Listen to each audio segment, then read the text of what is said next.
La seconde suivante, j'ai été projetée. Avec beaucoup d'efforts, j'ai dérivé jusqu'à la surface.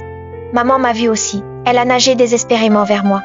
Je me suis accrochée à un support. Maman m'a dit de rester tranquille. Elle risquait d'être emportée. Alors j'ai nagé immédiatement vers elle. Je l'ai serrée fort. Nous avons eu la chance de nous accrocher à un arbre et avons dérivé ensemble sur la mer. Après que les vagues se soient calmées, maman m'a guidée à travers les roseaux. Nous avons entendu des appels à l'aide, mais tout ce que je voulais à ce moment-là, c'était de mettre maman en sécurité. Mais maman m'a forcé à m'arrêter. Nous avons écarté la paille et sauvé Daniel. Nous l'avons emmené sur le grand arbre. J'ai trouvé une bouteille de coca. Je ne voulais pas la boire moi-même et j'ai tout donné à maman. Bientôt, l'équipe de secours est arrivée et a emmené maman. À chaque secousse, maman s'évanouissait de douleur. On nous a emmenés à l'hôpital, déjà plein. Je me suis précipitée dans la chambre de maman. Le visage de maman était pâle. Je voulais trouver des médicaments pour elle, mais je ne comprenais pas les étiquettes. Heureusement, les médecins sont arrivés et ont commencé le traitement immédiatement.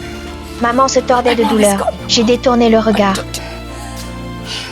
Après le premier traitement de maman, elle a été poussée dans la chambre pour attendre l'opération. Je lui ai épluché une orange. Elle voulait la partager avec la personne dans le lit voisin. Juste au moment où je tournais la tête, elle a commencé à vomir violemment.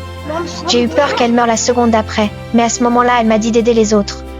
J'ai pris un carnet et j'ai parcouru l'hôpital pour faire correspondre les noms des personnes séparées. Mais quand j'ai voulu retourner aux côtés de maman, elle était partie. J'ai crié comme une folle. L'infirmière m'a retenue et m'a emmenée dans une chambre. Elle a collé une étiquette sur ma poitrine où il était écrit Grace.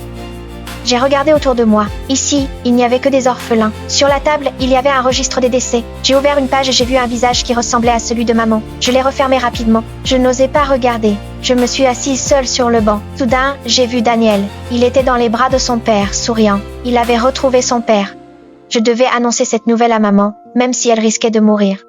L'infirmière a remarqué mon inquiétude et a dit que maman était partie en salle d'opération. Je me suis précipitée dans la chambre. En effet, maman était encore en vie. Je suis ressortie en courant de la chambre pour aller chercher de l'eau pour maman. À l'entrée de l'hôpital, j'ai vu papa. J'ai crié aussi fort que je pouvais, mais il ne m'entendait pas. Juste au moment où il allait partir, il s'est soudainement retourné. Nos regards se sont croisés.